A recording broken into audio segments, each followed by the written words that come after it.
కాశ్మీర్లో జరిగిన దాడిని చాలా సీరియస్ గా తీసుకుంది కేంద్రం. ఢిల్లీలో భద్రతా వ్యవహారాల కేబినెట్ సమావేశం మొదలైంది. టెర్రర్ అటాక్ తో పాటు తర్వాత తీసుకోవాల్సిన చర్యలపై ప్రధానంగా చర్చించనున్నారు. ఈ మీటింగ్ పూర్తయ్యాక కాశ్మీర్ బయలుదేరి వెళ్తారు హోంమంత్రి రాజ్నాథ్ సింగ్. ఇవాళ మధ్యప్రదేశ్ లో జరగాల్సిన టూర్ క్యాన్సిల్ చేసుకున్నారు ప్రధాని మోడీ. భద్రతా సలహాదారు అజిత్ దోవల్ ఎప్పటికప్పుడు పరిస్థితిని సమీక్షిస్తున్నారు. ప్రతీకార చర్యలు తప్పవన్న వార్నింగ్ తో భారత్ రియాక్షన్ ఎలా ఉంటుందనేది ఆసక్తిగా మారింది.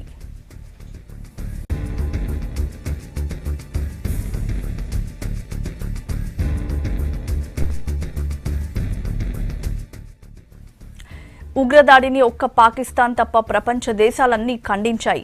ఉగ్రదాడిపై రాజకీయాలకు అతీతంగా ఆగ్రహం వ్యక్తమైంది. ప్రతీకార చర్యలకు భారత్ సిద్ధమవుతోంది. సైనికుల త్యాగాలను వృధా కానివ్వడం అన్న ప్రధాని అజిత్ దోవల్ ను రంగంలోకి దింపారు. ఉగ్రదాడికి పాల్పడ్డ జైషే మహమ్మద్ స్థావరాలపై డ్రోన్లతో దాడికి ప్లాన్ చేస్తున్నట్లుగా తెలిసింది. ఇక ఎలాంటి ఘటనలు చెలరేగకుండా ముందు జాగ్రత్తగా జమ్మూ కాశ్మీర్లో మొబైల్ ఇంటర్నెట్ సేవలు నిలిపివేశారు.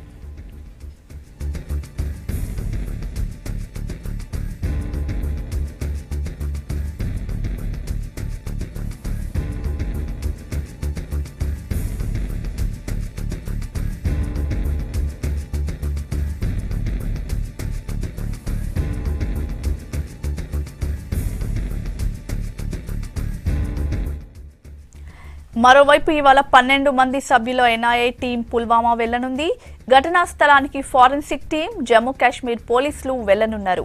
ఉగ్రదాడికి నిరసనగా జమ్మూ ఛాంబర్ ఆఫ్ కామర్స్ బంద్కు పిలుపునిచ్చింది. అటు టెర్రర్ అటాక్ ను అమెరికా తీవ్రంగా ఖండించింది. ఉగ్రవాదంపై పోరాటంలో భారత్కు సహకారం కొనసాగుతుంది అని యుఎస్ తెలిపింది. పుల్వామా దాడిపై పాక్ ప్రధాని ఇమ్రాన్ ఖాన్ ఒక్క మాట కూడా మాట్లాడలేదు. దర్యాప్తు జరపకుండా తమపై నింద వేయొద్దు అని పాక్ అధికారులు మొక్కబడిగా చెబుతున్నారు.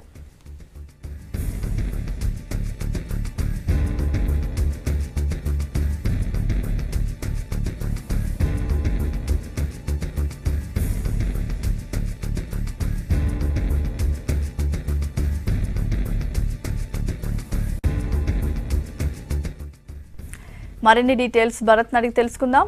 భరత్, స్పాట్ లో ఇప్పుడు సిచ్యువేషన్ ఏంటి? కేబినెట్ సబ్ కమిటీ భేటీ డీటెయిల్స్ ఏంటి? కేంద్ర భద్రతా వ్యవహారాల కేబినెట్ కమిటీ సమావేశమైంది కొద్దిసేపటి క్రితం. 9:15 cabinet committee and security meeting ప్రారంభమైంది. ఈ భద్రతా వ్యవహారాల కేబినెట్ కమిటీలో 4 మంత్రులు ఉంటారు ప్రధానమంత్రితో పాటు. హోంమంత్రి, ఆర్థిక మంత్రి, రక్షణ మంత్రి, విదేశాంగ మంత్రి, వీళ్ళంతా కూడా ఇందులో సభ్యులుగా ఉంటారు. సో అరుణ్ జైట్లీ, అదేవిధంగా రాజ్నాథ్ సింగ్, నిర్మలా సీతారామన్, సుష్మా స్వరాజ్ ప్రధానమంత్రి, వీళ్ళంతా సమావేశమయ్యారు. వీళ్ళతో పాటు జాతీయ భద్రతా సలహాదారు అజిత్ దోవల్, అదేవిధంగా సిఆర్పిఎఫ్ డీజీ, నిన్న ఎందుకంటే సిఆర్పిఎఫ్ జవాన్లు అమరులయ్యారు కాబట్టి సిఆర్పిఎఫ్ డీజీ, ఇతర అధికారులు, రక్షణ రంగానికి సంబంధించిన అధికారులు కూడా సమావేశానికి హాజరయ్యారు. ఇప్పుడు 2-3 అంశాల మీద భద్రతా వ్యవహారాల కేబినెట్ కమిటీ దృష్టి పెట్టే అవకాశం ఉంది. ఒకటి, నీ జర్క్ రియాక్షన్ ఉండాలి, అంటే ఇమ్మీడియట్ రియాక్షన్ ఉండాలా, దీనికి ఇమ్మీడియట్గా రిటాలియేషన్, రివెంజ్ తీర్చుకోవాలా, లేకుంటే ఒక పద్ధతి ప్రకారం ముందుకు వెళ్ళాలా అన్న అంశంపై భద్రతా వ్యవహారాల కేబినెట్ కమిటీ చర్చించనుంది. దీంతోపాటు మరిన్ని అటాక్స్ ఇటువంటివి జరగకుండా ఎటువంటి చర్యలు తీసుకోవాలి అన్న అంశంపై కూడా దృష్టి సారించనుంది. ఎందుకంటే నిన్న దాదాపు 75 బస్సులు, సిఆర్పిఎఫ్ బస్సులు ఒకేసారి ఒక హైవే నుంచి వెళ్తున్నాయి. ఆ హైవే మీద ఎవరైనా వెళ్ళొచ్చు, ఏమైనా వెళ్ళొచ్చు. సో ఆ విషయంలో ఒకేసారి అలా వెళ్లకుండా ఉంటే బాగుండేది, కొంత జాగ్రత్తలు సిఆర్పిఎఫ్ తరఫున తీసుకుని ఉంటే బాగుండేదన్న సూచనలు కూడా వ్యక్తమయ్యాయి. సో 2 అంశాలు భద్రతా వ్యవహారాల కేబినెట్ కమిటీ నిర్ణయం తీసుకోబోతుంది. ఒకటి, ఇప్పుడు ఇమీడియట్గా చేపట్టాల్సిన చర్యలేంటి, లాంగ్ టర్మ్లో చేపట్టాల్సిన చర్యలు ఏమున్న విధంగా ఉన్నాయి, మరింత మన భద్రతా దళాలకు కానీ లేకపోతే కాశ్మీర్లో మరింత సిచ్యువేషన్ చేజారిపోకుండా ఎటువంటి చర్యలు తీసుకోవాలి, ఇంకా ఏమైనా ఉగ్రవాద సంస్థలు ఇటువంటి ఘటనలకు పాల్పడేందుకు వ్యూహాలు ఉన్నాయా, దాని గురించి కూడా భద్రతా వ్యవహారాల కేబినెట్ కమిటీ నిర్ణయం తీసుకోనుంది. సో ఓవరాల్గా చూసుకుంటే ఇప్పుడు ఆ స్పాట్లో ఎక్కడైతే ఈ ఘటన జరిగిందో ఆ స్పాట్కు ఇప్పటికే నేషనల్ ఇన్వెస్టిగేటివ్ ఏజెన్సీ అధికారులు 12 మంది సభ్యుల దర్యాప్తు బృందం చేరుకుంది ఈ ఘటనపై పూర్తి వివరాలు సేకరించేందుకు. ఈ పేలుడు 350 కిలోల పేలుడు పదార్థాలని ఒక కారులో పెట్టుకుని సూసైడ్ బాంబర్ బస్సు మీద అటాక్ చేసినప్పుడు బస్సు మొత్తం కూడా తునాతునకలైపోయిన పరిస్థితి. సో దీనిలో ఎటువంటి పేలుడు పదార్థాలు వాడారు, దీనికి కారకులు ఎవరు, కేవలం ఇప్పుడు ఒక ఆత్మాహుతి సభ్యుడు ఒక్కడే ఈ ఘటన చేశాడు అనుకోవడానికి వీల్లేదు. అతనికి ఎవరెవరు సహకారం అందించారు, దీని వెనుక ఎవరున్నారు, లోకల్స్ సపోర్ట్ లేనిదే ఇది జరగదు. సో స్థానికులు ఎవరెవరు సహకరించారు, వీటన్నిటి మీద కూడా ఎన్ఐఏ దర్యాప్తు జరపబోతుంది. జమ్మూ కాశ్మీర్ పోలీసులు ఆల్రెడీ దర్యాప్తు జరుపుతున్నారు, వాడికి ఎన్ఐఏ సహకారం కూడా అందించబోతుంది. ఎందుకంటే ఉగ్రవాద దాడుల సంబంధించిన దర్యాప్తు అంతా కూడా ఎన్ఐఏ పరిధిలోకి వస్తుంది కాబట్టి ఎన్ఐఏ అధికారులు కూడా చేరుకోబోతున్నారు.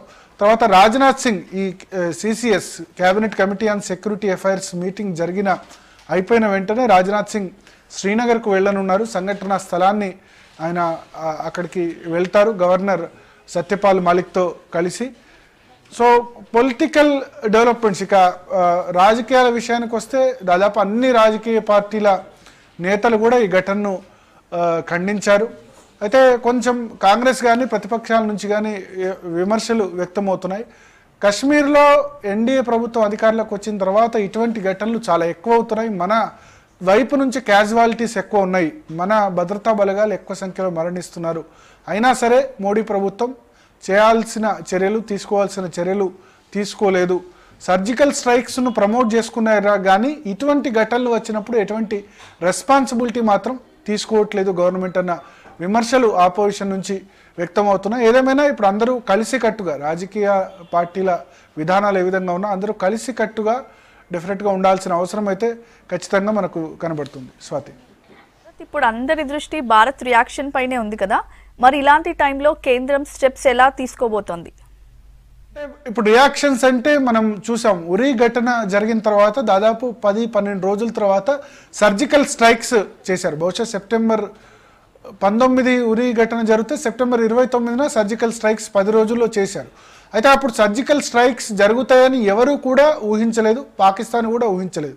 ఇప్పుడు ఇటువంటి ఘటన జరిగిన తర్వాత డెఫినెట్గా పాకిస్తాన్ కూడా ప్రిపేర్ అయి ఉంటుంది.